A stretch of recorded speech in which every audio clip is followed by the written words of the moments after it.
Ever feel like you're stuck in your own head?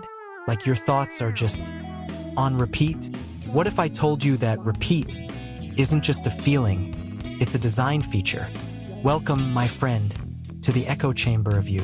Not a place you can see, but a space you live in every single moment. It's built by your beliefs, your experiences, your assumptions, and it's far more powerful than you might think. Today, we're going to explore this invisible chamber. We'll understand how it's built, why we stay inside, and most importantly, how to open the door, step out, and truly see the world. Think of your mind as a master builder. From the moment you're born, it's laying bricks. Each brick is a belief. The sky is blue, brick. Hard work pays off, brick. I'm not good enough, also a brick. These aren't just facts. They're the lenses through which you view reality. And critically, they're not always true. But once laid, they become part of your personal architecture. And here's where the echo comes in. Our minds crave consistency. We subconsciously seek out information that validates what we already believe. It's a cognitive bias known as confirmation bias. If you believe you're not good enough, your mind will echo every missed opportunity, every critical glance, and every small failure. It will filter out successes, compliments, and encouragement. It's a self-fulfilling prophecy, playing out within your own walls. Why stay in an echo chamber, then? Simple, it's comfortable, it's predictable. Change is scary, even if the current situation isn't ideal. Our brains are wired for efficiency, and reevaluating core beliefs takes effort. Stepping outside means confronting uncertainty. It means admitting you might be wrong. It means challenging the very foundations of your perceived reality. And that, my friends, is a daunting prospect. But here's the kicker. This comfort comes at a cost. An echo chamber distorts reality. It limits your potential. If you only ever hear your own thoughts reflected back, how can you truly learn? How can you grow? You miss out on diverse perspectives. You misunderstand others. You might even inadvertently alienate yourself because you're living in a world built for an audience of one. So how do we begin to break free? It starts with a spark, a tiny flicker of curiosity, or perhaps a persistent feeling of discomfort. That feeling that something just isn't right. That discomfort is a gift. It's your subconscious whispering that the walls are too thin, the air is too stale, and there's a whole universe waiting beyond your self-imposed prison. The most powerful tool you possess is self-awareness.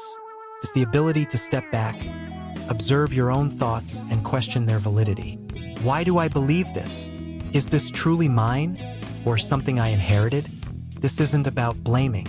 It's about understanding. Understanding the origins of your bricks allows you to decide if they still serve you. Do you really want that rusty old brick? Or can you replace it with something stronger, something custom-built? Next, introduce a wedge, diverse perspectives. Actively seek out viewpoints that challenge your own. Read books by authors you disagree with. Listen to podcasts from people with different backgrounds. Engage in respectful debate. This isn't about changing your mind every 5 minutes. It's about expanding your understanding. It's about realizing that there are countless ways to see the world, and yours is just one, often limited interpretation. Now, let's bring in the heavy artillery, critical thinking. This is about analyzing information objectively, identifying logical fallacies, and evaluating evidence. It's asking not just what you believe, but why you believe it. And is there a better way to look at this? Critical thinking empowers you to deconstruct arguments, question assumptions, and build new, more robust mental models.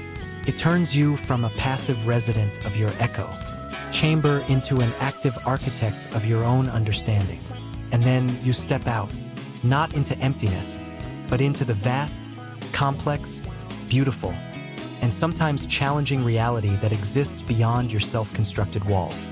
The world isn't gray and distorted anymore. It's vivid. It's real. This isn't a one-time event. The echo chamber doesn't disappear forever. It's a continuous process of dismantling old walls and consciously building new, more expansive perspectives. Out here, you encounter people who think differently, feel differently, and live differently.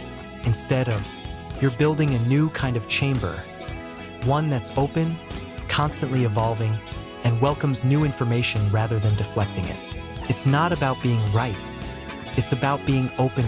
This process, though sometimes uncomfortable, is the essence of true learning and growth. It's the joy of discovery, the thrill of understanding, and the profound satisfaction of expanding your own consciousness. Breaking free from your echo chamber isn't just about gaining knowledge. It's about gaining wisdom. It's about cultivating empathy. It's about becoming a more adaptable, resilient, and insightful human being. So, practically, how do you make this a daily practice? Here are your tools. The stick figure is walking along a winding path that stretches into the horizon, under a vast, star-filled sky. It looks determined and content. The path is not straight, it has twists and turns. Breaking free is not a destination. It's a journey. You'll always be building, questioning, and expanding. The goal isn't to have no walls, but to have flexible, permeable walls that allow for constant interaction with the world. Because ultimately, the richest life is lived not in isolation, but in connection. Not in certainty, but in curiosity. Not in echoes, but in discovery. What thoughts are echoing in your mind today? What walls are you ready to dismantle? Share your thoughts in the comments below. If this video resonated with you, give it a thumbs up, share it with a friend who might be stuck in their own echo chamber, and subscribe to The Stick Thinker for more deep dives into complex concepts and life's big questions. The stick figure walks off-screen. 2 rectangles appear on the screen with Watch Next and Subscribe. The channel logo, The Stick Thinker, appears prominently. Until next time, keep thinking, keep questioning, and keep expanding your world. This is The Stick Thinker, signing off. Let's zoom in on Question Everything. We all operate with an invisible rulebook in our heads. Rules about how the world works, how we should act, what's possible and impossible. Many of these rules were written by others, or by a younger, less experienced you. For instance, I must always be perfect. Where did that come from? Was it a parent's expectation? A teacher's harsh criticism? A comparison with a sibling? Our earliest experiences lay down these foundational rules. And while they might have served a purpose then, perhaps to keep you safe or gain approval, they can become outdated handcuffs. The key is to identify these rules. When you feel a strong emotion, especially a negative one, pause and ask, what belief or rule is this emotion tied to? Once you've identified a rule, challenge its premise. Is it truly possible to always be perfect? What would happen if I wasn't perfect? Just this once? Who benefits from me believing this rule?